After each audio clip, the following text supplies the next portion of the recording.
going to have my daughter help us out here, and we are going to create a picture that is part color, part black and white. In this case, I'm going to make her bow and I'm going to make her tutu in color while everything else is black and white using an adjustment layer. So the way that I can do that is I can go to the bottom of the layers palette. I'm going to go ahead and select the create new fill or adjustment layer option, and I'm going to select black and white.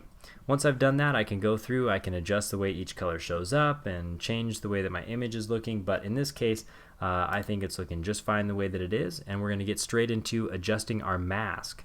Our mask is this guy right here. You need to make sure that it's selected and has these white corners around it, because if you don't, you'll be painting on some other part of your picture or some other layer.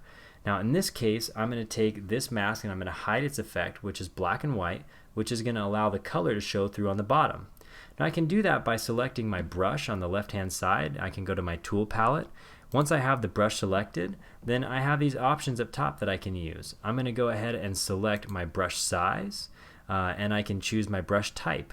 So I can adjust the brush to be larger here or smaller. I can also make it so that it has a solid edge, or in this case a soft edge, which will help me blend it. Now once I've done that, I can go ahead and start painting on my picture. Now the cool thing about masks is you can always go back and edit them. A quick rundown on masks is that if you paint white, it's going to show something. If you paint black, it's going to hide something. So in this case, if I paint black on this black and white layers mask, it will hide that effect and show the color that's underneath it. So if I go down to the bottom here, I'm going to choose to make sure that I have my black shade in my foreground color and my white shade in my background color.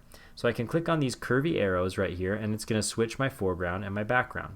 You can also hit the X on the keyboard. Now something that'll also help with your brush is if you use the shortcut for changing your brush size. So next to the P key on your keyboard, there's two bracket keys. If you select those bracket keys, it can either increase or decrease your brush size.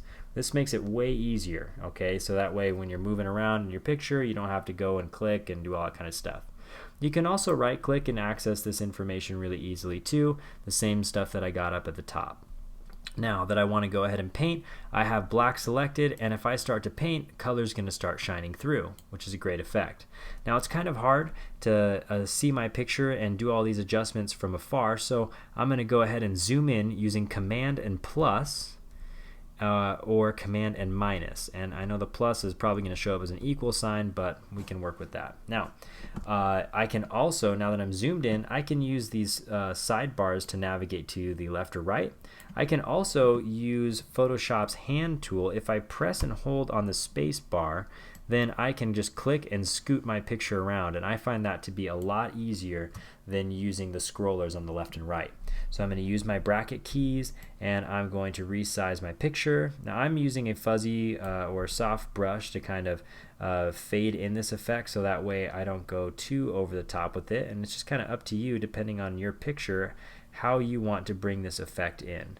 But you know both ways, and you know how to use several different things on your brush tool now, because you can change your brush because you picked up on that. Now I'm going to use those bracket keys again, resize everything, and quickly kind of paint around.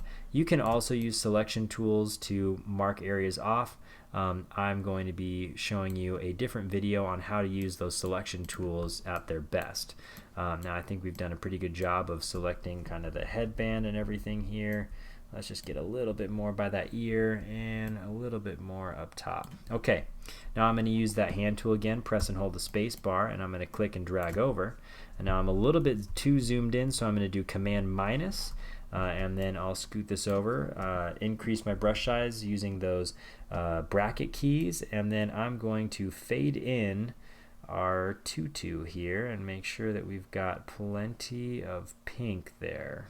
Okay, now I'm kind of drawing in some other shades too. There's some like kind of gray or maybe a little bit of blue or something that I'm seeing up here. So I'm going to hit X. I'm going to switch to white, and that's going to go ahead and put that back to black and white, okay, for any area that I mess up.